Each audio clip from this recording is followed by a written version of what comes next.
Channel. It is February 15th, 2017, and I'm just hearing reports that there is a very large Russian warship or a spy ship that was approximately 70 miles off the coast of New York, and yesterday the report was they may have fired a cruise missile which was mistakenly identified from some people as a very slow moving meteor.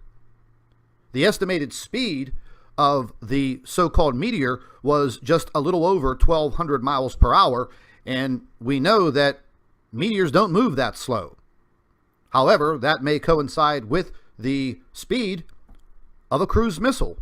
Now, I was just listening to a Fox News update on this story, and apparently now the Russian warship has actually moved closer to the United States border near the state of Connecticut. What in the hell is going on? Let's take a listen to this Fox News report, because at this point in time, this is basically like one of those, wow, what is going on? This is the headline: Russian spy ship spotted closer to the U.S. near Navy submarine base. So let's take a listen, see what they have to say.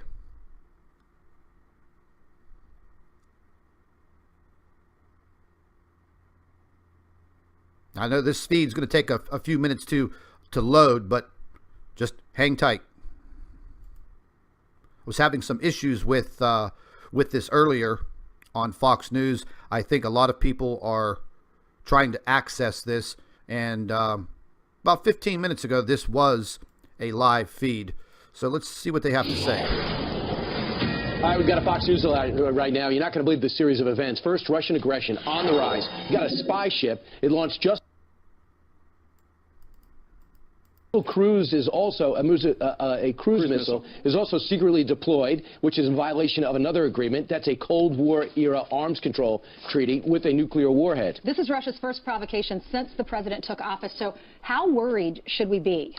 Kurt Lippold was the U.S. Navy commanding officer of the USS Cole, and he joins us right now from our nation's capital. Good morning, Commander.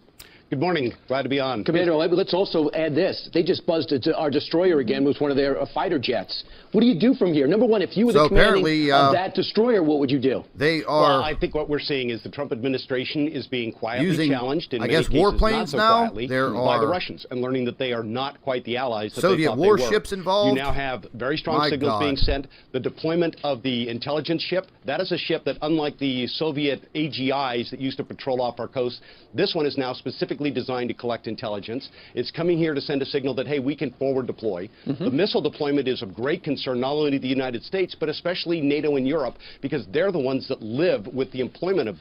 You know, I'm going to stop this right here. I don't understand how it is possible for a Russian spy ship that large to get that close to the United States border. I mean, what is going on? Now, I know, and I heard last week that we were moving troops close to the Russian border in several European countries. Now, the Russians have a warship, spy ship, whatever it is. Why is it off of the coast of the United States? Let's listen to more politics here. That first and foremost. And when you look at all the other things they're doing, they're stirring up trouble. Sure. All right, Commander, how should the president respond to this? What does he need to do? First thing I think he does is the deployment of the missile is an operational matter. We go to the Russians, we call them out by the treaty, we tell them they're in violation, we do it in coordination with our NATO allies, and then we work with them to develop a response so that NATO and the United States, there is no daylight between us, and that we in fact show that it's going to be a solid front, and we begin to hold them accountable. Well, that would be, refreshing given the fact that during the last administration, we didn't really stand up to Russia so much, did we?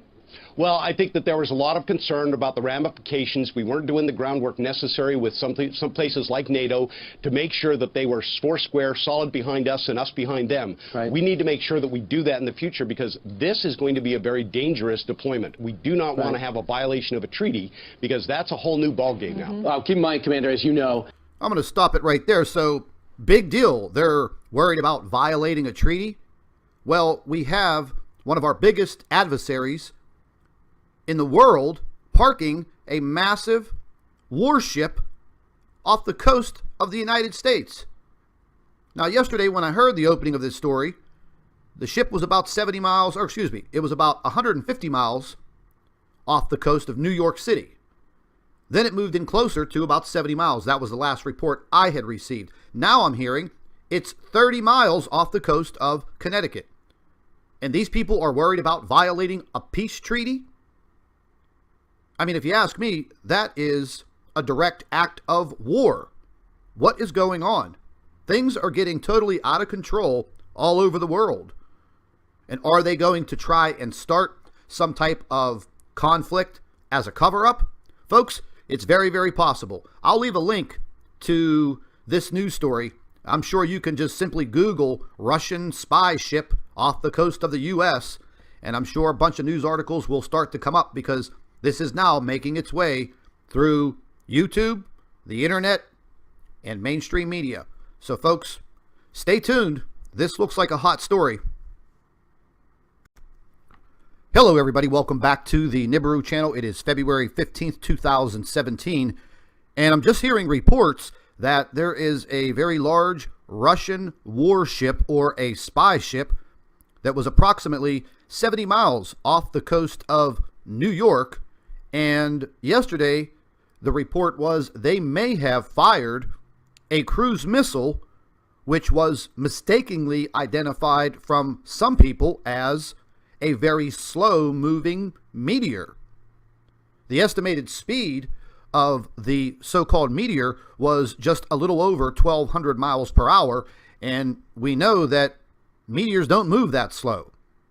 However, that may coincide with the speed of a cruise missile. Now, I was just listening to